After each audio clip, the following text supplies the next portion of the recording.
Hello everyone, welcome back to my channel. आज हम बात करने वाले हैं हमारे लेटेस्ट शो जो कि सवी और ईशान की कहानी है गुम है किसी के प्यार में। जी हाँ, आज का शो जो है वो बहुत ही मज़ेदार होने वाला है। आज का एपिसोड काफ़ी इंटरेस्टिंग है, तो मैं आपको बता दूं कि आज की कहानी क्या होने वाली है। दरअसल जैसा कि हम सभी जानते हैं कि अक्का साहब और राव साहब ने सबने सवी के ऊपर एक ऐसी बंदिश लगा दी थी कि तुम कॉलेज नहीं जा सकते हो, तुम्हारी वजह से इतना तमाशा हुआ। वो अपने आप को प्रूव करने की कोशिश करती है बट नहीं कर पाती है। वो अपनी जिद पे अड़ी रहती है कि मैं अब कॉलेज तो जाऊंगी चाहे कुछ भी हो जाए। तो वो पूरा सुबह फ्रेश हो जाती है, रेडी वेडी हो जाती है, निकलती है कॉलेज के लिए। तब वो शिखा और अपनी सास को बातें करते हुए सुन रही होती है कि ईशान ने उसका सपोर्ट किया और कल जो वो उसकी वजह से ईशान को कितना सुनने को मिला। ईशान बहुत सपोर्टिंग है, ऐसी बातें सुन लेती है। तो वो ईशान की बात मान लेती है कि जब तक मेरा रिसेप्शन नहीं हो जाता तब तक मैं कॉलेज नहीं जाऊँगी, लेकिन उसके बाद एक भी दिन मैं कॉलेज मिस नहीं करूँगी। तो ईशान को ये बात बहुत अच्छी लगती है कि मतलब सवी ने मेरी बात मान ली। अभी उसने सबकी बात मान ली, पूरे परिवार की इज्जत का ख्याल रखा कि उनकी बात मान के मैं कॉलेज नहीं जाती हूँ। लेकिन अक्का साहब को देखो, मतलब जो उनके घर की एक और बहू है शिखा, वो भी बेचारी यंग है, उसकी भी शादी अभी कुछ टाइम पहले ही हुई है। ये लोग यकीन नहीं होता कि किस मेंटालिटी के लोग हैं। ये लोग कॉलेज चलाते हैं जहाँ पे बच्चे पढ़ने आते हैं, अपने सपने पूरे करते हैं, आईएएस आईपीएस और पता नहीं क्या क्या पोस्ट पे नौकरी पाते हैं। सारी लड़कियां भी वहाँ पे पढ़ने आती हैं, सब छोटे कपड़े भी पहनती हैं और इधर उधर घूमती भी हैं घर से बाहर। अपने घर से कितना कितना दूर होके लोग बच्चे पढ़ने आते हैं, उसी चीज़ से उनका कॉलेज चल रहा है और इतना बड़ा बड़ा नाम है। Minister, prime minister, home minister के साथ इनका उठना बैठना है।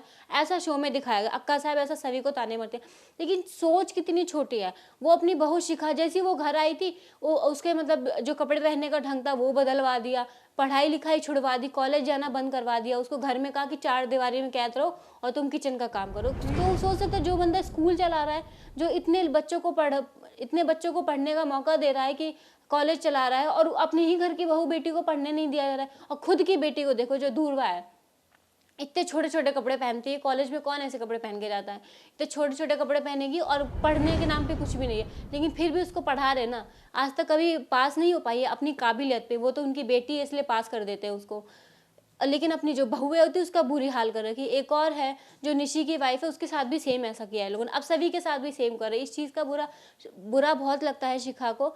अब सभी उनकी बात तो मान जाती है, लेकिन अक्का साहब को देखो, वो उसके पास आती है और उसको कहती है कि बहुत सारी कच्चे आम लेकर आ जाते हैं। पता नहीं सर्दी के मौसम में कच्चे आम उनको कहाँ से मिल गए शो वालों को कि उसको कच्चे आम काटने के लिए दे दिया जाता है। अब वो काटने वाली जो मशीन होती है, अब उसके एक हाथ में चोट लगी है और उसके लिए प्रेशर लगाना पड़ता है दोनों हाथों से। अब वो एक हाथ से बेचारी कैसे करे, और उसको कि एक सेमिनार में जाना होता है एक आईपीएस ऑफिसर के, वहाँ वो नहीं जा पाती है।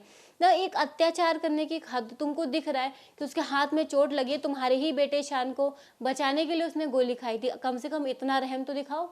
वो भी नहीं, उसको जबरदस्ती आम काटने को देती। ये नहीं कि 2-4 आम, पूरा 5-6 पेटियां दे दिए कि पूरा दिन भी काटेगी तो भी नहीं कट पाए। एक हाथ से तो वैसे भी नहीं कटने का। एक हाथ से हम रखते हैं, दूसरे हाथ से हम वो बाका चलाते हैं ना, एक हाथ से बेचारी वो कर रही है। इसमें उसको फंसा के रख दिया है।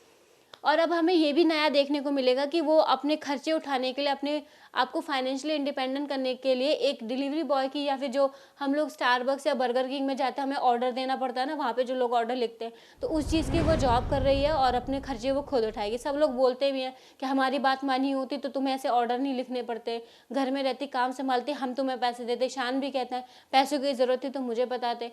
लेकिन उन लोगों को अपने पैरों पर खड़े होने की अहमियत का अंदाज़ा ही नहीं है। वो अपने पैरों पर खुद खड़ी होना चाहती है और तो और अपने खर्चे खुद उठाएगी। तो गाइज, आपको ये सभी की नई शुरुआत कैसे लगी कि इतने बड़े घर की बहू होने के बाद भी वो अपने खर्चे खुद उठाना चाहती है? हमें अपनी राय कमेंट सेक्शन में ज़रूर बताइएगा। और वीडियो पसंद आई है तो please like, share and subscribe. Thank you so much for watching. We will see you in next video.